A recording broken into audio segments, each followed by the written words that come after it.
வானத்துல ஒரு குட்டி புள்ளி. இந்த புள்ளி அதுக்குன்னு ஒரு தனி நிறம் கிடையாது, எந்த விதமான ஆர்ப்பாட்டமும் இல்லை. ஆனால் அதை டீட்டெயில்டாக அனலைஸ் பண்ணும்போது நமக்கு ஒரு மிகப்பெரிய ஆச்சரியமே ஏற்படுத்தியிருக்கு. அந்த குட்டி டாட் தான் ஆஸ்ட்ராய்ட் 2024 OER4. நாசாவோட ஆஸ்ட்ராய்ட் ட்ராக்கர் சிஸ்டமில் ஒரு நாள் ஒரு அன்னோன் ஆப்ஜெக்ட் ஒன்று பார்த்தாங்க.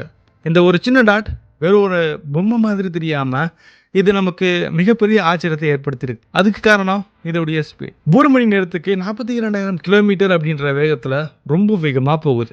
அதுவும் நம்மளுடைய பூமியுடைய தரைப்பரப்புல இருந்து 4,000 கிலோமீட்டர் உயரத்தில் இது ஒரு வேளை கிராஸ் பண்ணலாம். இப்போ நம்ம இந்த வீடியோ மூலியமா அந்த கல்லை பற்றி ரொம்ப டீட்டெயிலாக அனலைஸ் பண்ணுவோம். இந்த பூமியில் விழுந்தா ஹிரோஷிமா நாகசாகியோடைய இம்பேக்டோட பல மடங்கு அதிகமாக இருக்கும்னு கணிக்கப்பட்டிருக்கு. வாங்க பார்க்கலாம். நம்ம இதை எக்ஸ்போஸ் பண்ணுவோம். Expose everything.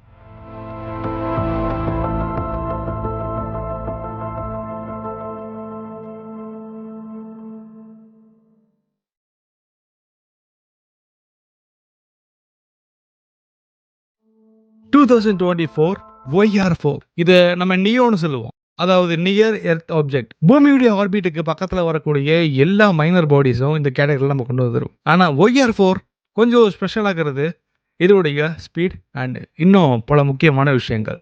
குறிப்பாக இதை நம்ம ரொம்ப தெளிவாக பார்க்கவே முடியலை. சோலார் கிளாரும் எலிப்டிக்கல் ஆர்பிட்டும் எல்லாமே அலைன் ஆகும்போது இதனால டெலஸ்கோப்பில் இது இங்கே தான் இருக்குன்னு கரெக்டாக நம்மளால் ஸ்பாட் பண்ணவே முடியலை. நியோ சர்வேயோட டேட்டா, பான்ஸ்டார்ஸ், அட்லஸ் இது எல்லாமே ரொட்டீனாக அதை ஃபாலோ பண்ணும்போது நமக்கு ஒரு மிகப்பெரிய ஆச்சரியம் கிடைக்க வந்திருக்கு.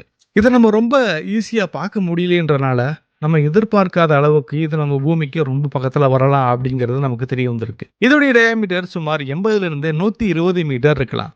ஒரு ஃபுட்பால் ஸ்டேடியத்துக்கு ஈக்குவலான ஒரு சைஸ். இதோடைய ஸ்பீடு ஒரு செகண்டுக்கு 11 to 12 கிலோமீட்டர். இதோடைய மாஸ் அப்ராக்சிமேட்டாக 2 to 3 மில்லியன் டன் இருக்கலாம். இதை நம்ம டைப் சி அல்லது டைப் எஸ் அப்படின்ற ஒரு காமெண்ட்டுடைய கேட்டகரியில் வச்சுருப்போம். ஒரு ஃபுட்பால் கிரவுண்ட் அளவுக்கு இருக்கக்கூடிய ஒரு மிகப்பெரிய கல் ஒரு செகண்டுக்கு 12 கிலோமீட்டர் அப்படின்ற வேகத்தில் வருது. பூமியுடைய வளிமண்டலத்தில் அது நுழையும் போது கிட்டத்தட்ட எக்கச்சக்கமான மாறுபாடுகள் ஏற்படலாம். மேபி பூமிக்குள்ள விழுந்துச்சுன்னா 20 ஹிரோஷிமா பாம்புக்கு ஈக்குவலான எனர்ஜியை ரிலீஸ் பண்ணலாம். இது ஜோக் இல்லை. நமக்கு தெரிஞ்சு பூமியுடைய க்ளோசஸ்ட் அப்ரோச்னா பூமியுடைய சர்ஃபேஸ்ல இருந்து கிட்டத்தட்ட 4,000 கிலோமீட்டருக்கு மேலே இருக்கு. இதுக்கு அர்த்தம் இது நம்ம ஸ்பேஸில் லிட்டரலி நமக்கு தலைக்கு மேலே ரொம்ப பக்கத்தில் போகுது அப்படிங்கிறது தான். இதுக்கு ஒரு சயின்டிஃபிக் நேம் ஒன்று இருக்குது, கிரைசிங் எர்த் ஃப்ளேபை. அந்த கிரைசிங் பேட்டர்ன் டீட்டெயில்ஸை நம்ம ட்ராக் பண்ணாமல் இருந்திருந்தா ப்ராபபிலிட்டி ஸ்மாலாக தான் இருந்திருக்கும், அதாவது கம்மியாக தான் இருந்திருக்கும்.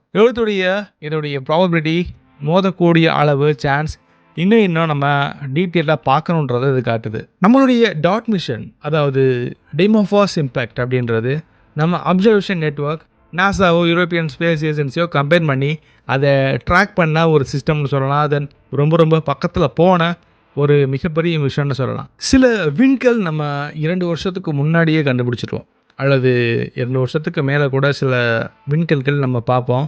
அதை வச்சு நம்ம அதோடைய வழிபாதையை ட்ராக் பண்ணுவோம். நம்ம பூமிக்கு ரொம்ப பக்கத்தில் வரக்கூடிய நாட்கள் இது அப்படின்னா. ஆனால் இந்த விண்கல் நம்ம 30 நாட்களுக்கு முன்னாடி தாங்க பார்த்துருக்கோம். இதுக்கு காரணம் அந்த விண்கலுடைய தகவமைப்பு. நம்ம டிடெக்ஷன் சிஸ்டம் ஒரு பிளைண்ட் ஸ்பாட்டாக இருக்குது அப்படிங்கிறது இது நமக்கு தெரியுது. கூடவே இந்த ஆஸ்ட்ராய்டுடைய கிளேர் காரணமாக நம்ம டெலஸ்கோப்பில் இது ரொம்ப ரொம்ப ஈஸியாக தெரியாத ஒன்றா இருக்குது. ஃபர்ஸ்ட் ஃபியூ டேஸில் OER4 ஆர்பிட் நமக்கு சரியாக நம்ம கணிக்க முடியாத அளவுக்கு இருக்குது. அதோடைய வேல்யூ எரர்லேயே நமக்கு வந்திருக்கு. இதுதான் நம்ம கண்ட்ரீஸ்க்கு ஒரு பேனிக்கை ஏற்படுத்தக்கூடிய ஒரு மிகப்பெரிய ஒரு ஸ்டார்டிங் பாயிண்டாக இருந்திருக்கு. யூரோப்பியன் ஸ்பேஸ் ஏஜென்சி ஜாக்ஸா மாதிரியான உலக நாடுகளில் இருக்கக்கூடிய எல்லா விண்வெளி மையமும் இது ஒரு எமர்ஜென்சி ரீகால்குலேஷன் மோடில் அதை கொண்டு போயிட்டாங்க.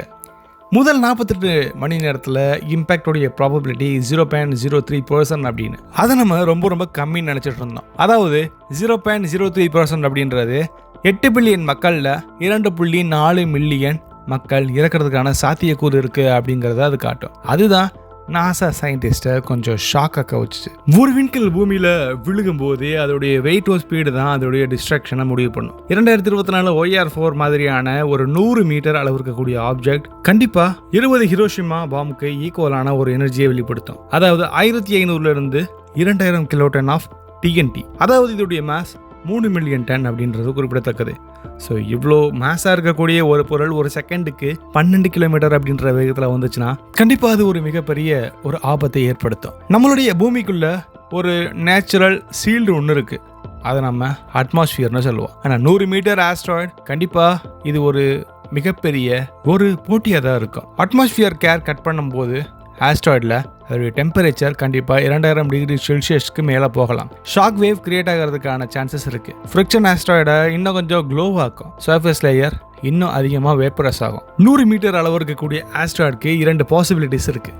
ஒன்று இயர் பர்ஸ்ட், ஆல்டிடியூட் 15லேருந்து 20 கிலோமீட்டர். இதோடைய எனர்ஜி ரிலீஸ் 300லேருந்து 500 கிலோ டன்னாக இருக்கணும். ஷாக் வேவ் கண்டிப்பாக அங்கே பக்கத்தில் இருக்கக்கூடிய வீடுகளில் கண்ணாடிகளை உடைக்கிற அளவுக்கு இருக்கலாம். இன்னொன்று கிரவுண்ட் இம்பேக்ட், இது ஒரு worst கேஸ்னே சொல்லலாம். OER4 இதை கண்டிப்பாக செய்கிறதுக்கான சான்சஸ் கொஞ்சம் அதிகமாகவே இருக்குது. ஒரு வேளை பூமியில் விழுந்துச்சுன்னா 1லேருந்து 2 கிலோமீட்டர் அளவு இருக்கக்கூடிய, அதாவது அகலம் இருக்கக்கூடிய மிகப்பெரிய பள்ளத்தை உருவாக்கலாம். அது விழுந்த இடத்துல இருந்து கிட்டத்தட்ட 200 கிலோமீட்டர் ரேடியஸ்க்கு ஷாக் வேவ் அப்படின்றது கண்டிப்பாக எல்லா இடத்துலையும் பரவும். ஒரு சிட்டி முழுக்க இது அழிக்கிற அளவுக்கு ஒரு போதுமான ஒரு ஷாக் வேவாக இருக்கும். 100 மீட்டர் ஆஸ்ட்ராய்டுக்கு ஒரு மிகப்பெரிய ஒரு பவர் இருக்குன்றது இது ஒரு சரியான ஆதாரமாக இருக்குது. ஷாக் வேவோடைய ஃபிசிக்ஸை கொஞ்சம் பார்க்கலாம். ஃபேஸ் 1, இது ஹைப்பர் கம்ப்ரஸர் ஏர் எல்லாமே எல்லா திசையிலுமே எக்ஸ்பாண்ட் ஆகுது. இதுதான் பிரைமரி ஷாக்கை கிரியேட் பண்ணுது, அதாவது பிரைமரி ஷாக் வேவை கிரியேட் பண்ணுது. இந்த ஷாக் வேவ் தான் வீடுகளில் இருக்கக்கூடிய முக்கியமான பொருட்களை ஆட வைக்குது. ஃப்ரிட்ஜு, மரங்கள் எல்லாத்தையுமே இது ஸ்ட்ரைட்டாக சாய்க்கிற அளவுக்கு இருக்குது. ஃபேஸ் 2, ரிவர்ஸ் ஃபைன் பிளாஸ்ட், மறுபடியும் பின்னாடி வருது. இது செகண்ட் ஹிட். இது ஒரு இடத்துல 2 எக்ஸ்ப்ளோஷன் வர்ற மாதிரி. அந்த டயத்தில் கண்டிப்பாக நமக்கு தெர்மல் ரேடியேஷன் அப்படின்றதே வெளியாகும். இம்பேக்ட் நடந்த இடத்துல இருந்து 2வது அலை, இந்த செகண்ட் ஷாக் வேவ் கண்டிப்பாக ஹீட்டாக கூட இருக்கலாம்.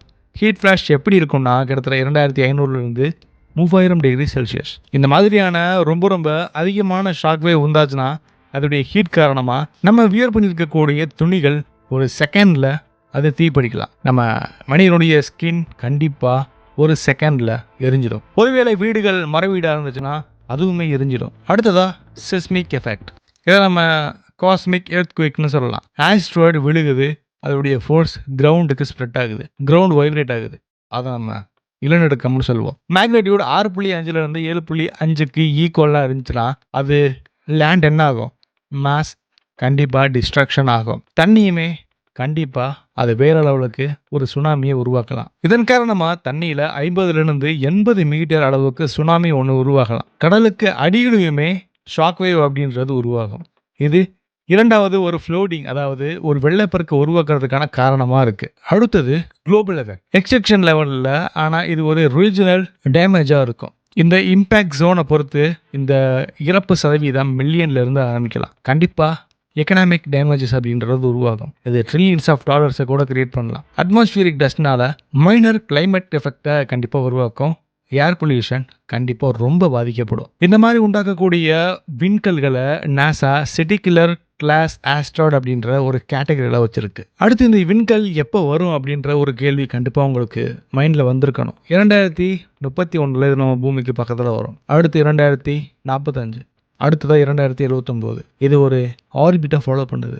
இது ஒரு தடவை வந்துட்டு மறுபடியும் அதே இடத்துக்கு போயிட்டு மறுபடியும் திரும்பாத ஒரு விண்கல் இல்லை. அதாவது போலிசோ மாதிரியான விண்கலோ அல்லது 3i அட்லஸ் மாதிரியான இன்டர்ஸ்டெல்லர் ஆப்ஜெக்ட்டும் கிடையாது.